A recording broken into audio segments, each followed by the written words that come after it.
Shtetet e Bashkuara të Amerikës kanë aktualisht në flotën e tyre ushtarake 11 aeroplan mbajtëse aktive, ku 10 përkasin klasës Nimitz dhe njëra prej klasës më të avancuar Gerald Ford.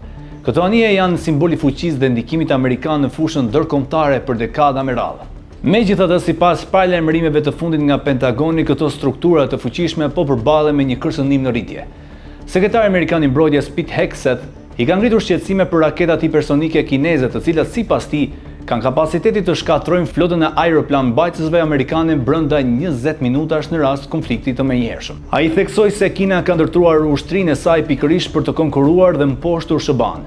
Në stimulimet e luftës të zhvilluara nga Pentagoni, ushtria amerikane rezulton të humbas përballë forcave kineze, çka Hegseth e rrith me ngadalësimin e modernizimit dhe burokracisë në sistemin amerikan të mbrojtjes. Një raport i publikuar në dhjetor të 2024 konfirmon se Kina ka bërë përparime të jashtëzakonshme në teknologjinë e raketave hipersonike gjatë 2 dekadave të fundit.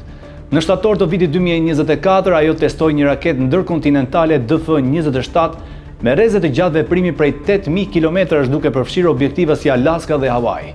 Kina zotëron sot ushtrinë dhe marinën më të madhe në botë, si dhe forcet ajrore më të fuqishme në rajonin Indo-Pajsorit. Fuqia e saj ushtarake po sfidon gjithnjë dhe më fort fuqinë globale të Shteteve të Bashkuara të Amerikës.